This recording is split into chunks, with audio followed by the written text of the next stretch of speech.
घर में ढूंढते ढूंढते प्रॉपर्टी के इतने सारे कागजात मिल गए, जमीन के इतने सारे कागजात मिल गए। अब यानी ये जो कागजात है, दादा परदादा का जो जमीन था उसके जमीन का रसीद मिल गया। वो कौन कौन से जमीन के टुकड़े का रसीद कटाते थे वो आज मिल गया घर में। अब यानी जमीन का खतियान भी मिल गया, जमीन का जमाबंदी भी कायम है। यानी देखें, जमीन जितनी भी प्रॉपर्टी थी सभी का राजस्व जो है हमारे पूर्वज के द्वारा जमा किया जाता था। यानी हमारे जो पूर्वज थे उस कागजात में दर्ज है। अब इसको लेकर, इस कागजात को लेकर सुप्रीम कोर्ट का ऐतिहासिक फैसला, यानी अगर आपके पास ऐसे कागजात हैं तो क्या कहता है हमारा कानून, कैसे आप अपना अधिकार प्राप्त कर सकते हैं और अधिकार प्राप्त करने का क्या तरीका होगा। पूर्वज की जमीन है, बात करेंगे उन अधिकार का जो अधिकार आपको प्राप्त है और उस अधिकार के हिसाब से आप अपना दावा कानूनी तौर पर पेश कर सकते हैं।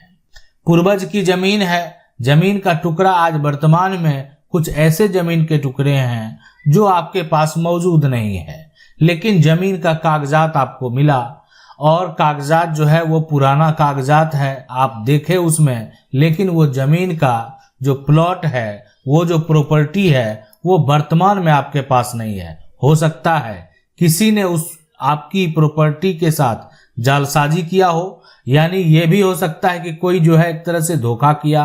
ये भी हो सकता है कि कोई धोखा नहीं हुआ, वो जमीन का टुकड़ा बेच दिया गया। ये भी हो सकता है ना। ये भी हो सकता है कि वो जमीन को दान कर दिया गया। ये भी हो सकता है कि उस जमीन को, यानी आपके परिवार में अन्य लोगों को, जो भी और सदस्य हैं, वो हक उनको दे दिया गया। यानी कुछ भी हो सकता है, लेकिन जमीन का जब कागजात मिल जाए, जमीन का जब रसीद मिल जाए, जमीन का जब खतियान मिल जाए, जमीन का जब जमाबंदी मिल जाए, पूर्वज की जमीन है तो दादा परदादा की जमीन है। बात रही अधिकार का तो अधिकार मिलेगा। और देखें, सुप्रीम कोर्ट ने जो फैसला दिया है कि किसी के पास कोई भी जमीन अगर है और जमीन का उसके पास अगर कागजात है, यानी सुप्रीम कोर्ट का कहना है जिसके पास जमीन का कागजात है, जमीन का टाइटल जिसके पास है, संपत्ति का असली मालिक वही कहलाएगा। यानी आपके मन में एक सवाल आएगा कि आखिर इस प्रॉपर्टी का, इस जमीन का असली मालिक कौन है। तो असली मालिक वही कहलाएगा जिसके पास संपत्ति का, जिसके पास प्रॉपर्टी का कागजात होगा और उसी को उस प्रॉपर्टी का, यानी जो है टाइटल उसके पास है। तो अगर टाइटल उसके पास है तो संपत्ति का मालिकाना हक भी उसी के पास है, यानी कोई और मालिक नहीं बन सकता है।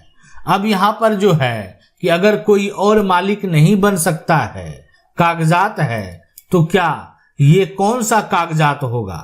तो कागजात होगा ये प्रॉपर्टी का खतियान, कागजात होगा इस प्रॉपर्टी की जमीन का सेल डीड, और इसके अलावे अन्य कागजात हो सकते हैं। लेकिन अगर कोई भी व्यक्ति सिर्फ जमीन का जो जमाबंदी है, जमीन का जो रसीद है, यानी आपके जो पूर्वज राजस्व देते थे, उस राजस्व देने के हिसाब से आप कोर्ट में जाकर ये कहेंगे कि इस प्रॉपर्टी के मालिक हम हैं, हमारे पूर्वज इस जमीन का राजस्व देते थे, कानूनी तौर पर वो दस्तावेज जो होगा वो मान्य नहीं होगा, क्योंकि सुप्रीम कोर्ट ने फैसले में साफ साफ कह दिया कि अगर कोई भी ऐसा व्यक्ति है जो जमीन का सिर्फ रसीद लेकर ये सोच रहा है कि हम संपत्ति के मालिक बन गए हैं, हमको अब संपत्ति का मालिकाना हक प्राप्त हो गया है, तो ऐसा नहीं होने वाला है।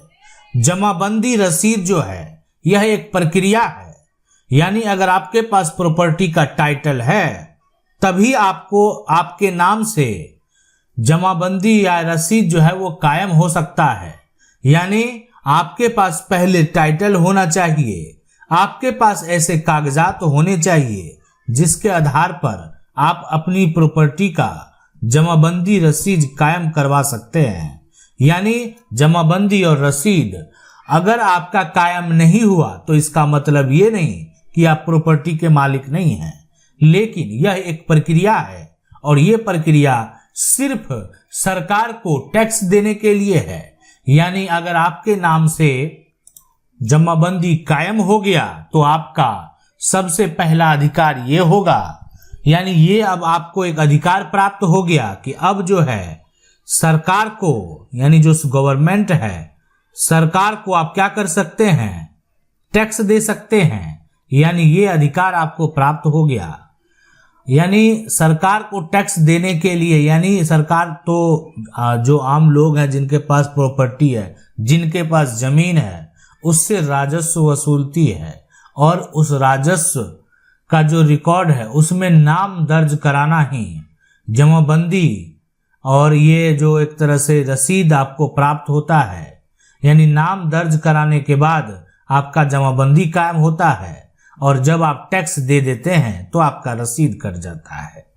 तो ये दोनों, कोई भी व्यक्ति अगर आपके जमीन का यानी जमाबंदी और रसीद दोनों किसी तरीके से, वो परिवार का सदस्य हो, यानी वो ये हो सकता है भाई हो, चाचा हो या अन्य हो परिवार का कोई सदस्य, या कोई बाहरी व्यक्ति है, तो कोई भी है, कोई बाहरी भी है, अगर ऐसा कर लेता है, जमाबंदी रसीद अगर उसके नाम से कायम हो जाता है, तो इसका मतलब कदापि ये नहीं होने वाला है कि ये व्यक्ति जो है प्रॉपर्टी का मालिक बन गया।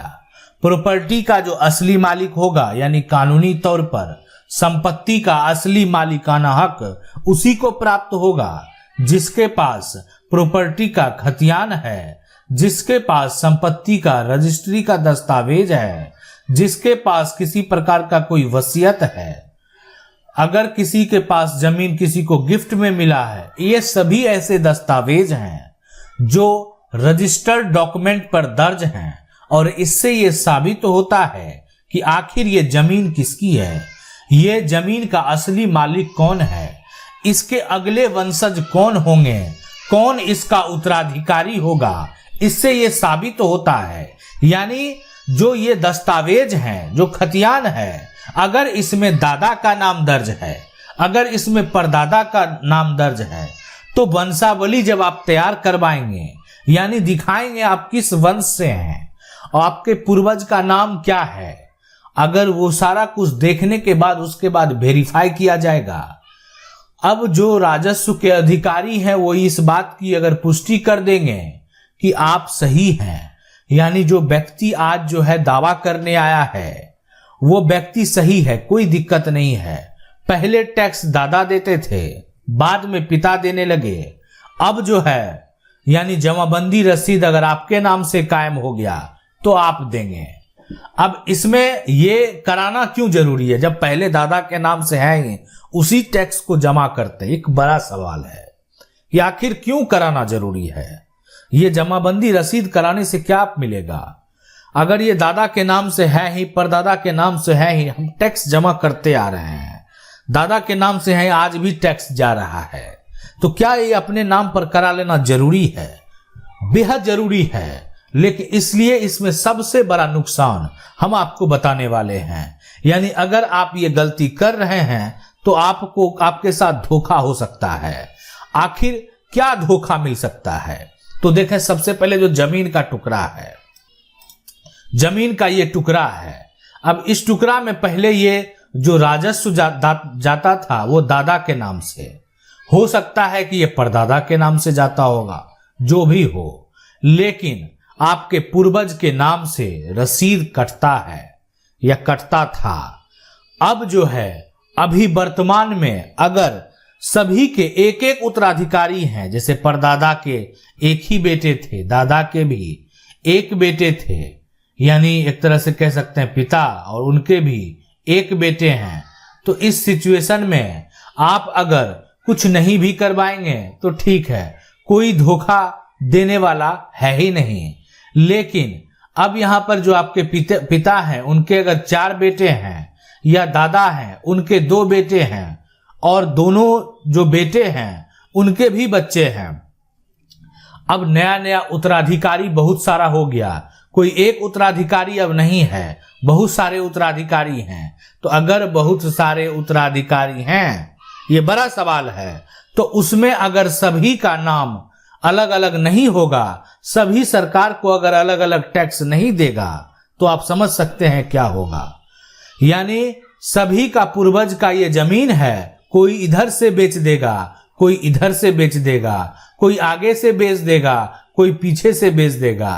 तो यानी ये एक बड़ा धोखा अभी हो रहा है, ऐसा नहीं है कि हुआ नहीं है। बहुत सारे मामले आपको कोर्ट में देखने को मिलेंगे। आगे की जमीन पूरा बेच दिया, अब यानी लड़ाई चल रही है, विवाद जो है वो चल रहा है। तो विवाद से बचने के लिए सतर्कता बेहद जरूरी है। सतर्क रहेंगे, कोई विवाद नहीं कर पाएगा, कोई आपको उलझा नहीं पाएगा। अगर आपकी जमीन को, आपके प्रॉपर्टी को कोई अगर आगे से आप बेचने का मौका ही नहीं देंगे तो कहां से बेचेगा? ये मौका आपने खुद दिया है। यानी ये इसीलिए कि परिवार बढ़ता गया, सरकार को टैक्स भी पूर्वज के नाम से ही जाता जा रहा है। यानी अगर ये टैक्स आज आप अपने नाम से करवा लेंगे तो आपकी जमीन के साथ कोई भी धोखा नहीं कर सकता, कोई बेच नहीं सकता। इसीलिए इसको बेचने का अधिकार इसलिए हो जाता है कि ये आपके पूर्वज की जमीन है तो उनके पूर्वज की भी जमीन है।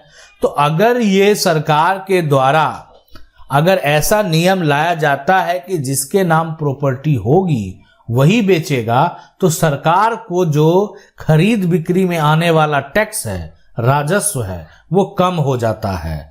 इसलिए बहुत सारे राज्य में आपको ये नियम देखने को मिलेंगे कि जिसके नाम जमीन है वही बेचेगा, और बहुत सारे राज्यों में आपको ये देखने को ही नहीं मिलेगा। यानी अगर आपकी खतियानी प्रॉपर्टी है और आपके नाम नहीं भी है, आपके पूर्वज का नाम दर्ज है, आपके दादा का नाम दर्ज है, आपके परदादा का नाम दर्ज है, जमीन की खरीद बिक्री हो जाती है, जमीन की रजिस्ट्री हो जाती है, यानी कोई जो वंशज है, यानी कोई दादा की जमीन को कोई पोता बेचना चाहे बेच सकता है। वहीं कुछ ऐसे राज्यों में कंडीशन भी है, जब तक जमीन को आप सही तरीके से बंटवारा करके अपने नाम नहीं करवा लेंगे तब तक नहीं बेच पाएंगे। आपके नाम वो प्रॉपर्टी होना बेहद जरूरी है, तभी आपकी जमीन की रजिस्ट्री होगी, तब यहाँ पर कोई आगे कैसे बेचेगा। जब ये कंडीशन लग जाए कि जब तक बंटवारा नहीं तब तक जमीन की खरीद बिक्री नहीं होने वाली है, तो यहाँ पर कोई धोखा देने वाला नहीं मिलता है। तो इसीलिए आपको जो है यहाँ पर ध्यान ये रखना है, पूर्वज की जमीन है। अब आपके मन में सवाल आता होगा, हम तो चाहते हैं ऐसा हो जाए, परिवार होने नहीं दे रहा है, बाधा उत्पन्न कर रहा है परिवार। उस बाधे के लिए, उस बाधा को खत्म करने के लिए क्या करना है वो भी हम आगे आपको जरूर बताएंगे। अब यहाँ पर अगर वीडियो को पहली बार देख रहे हैं तो आप वीडियो को लाइक जरूर कर दें। अगर यहाँ चैनल को पहली बार विजिट कर रहे हैं, सब्सक्राइब करके जो बेल आइकन है उसको जरूर दबा लें। मिलते हैं अगले वीडियो में, तब तक के लिए जय हिंद।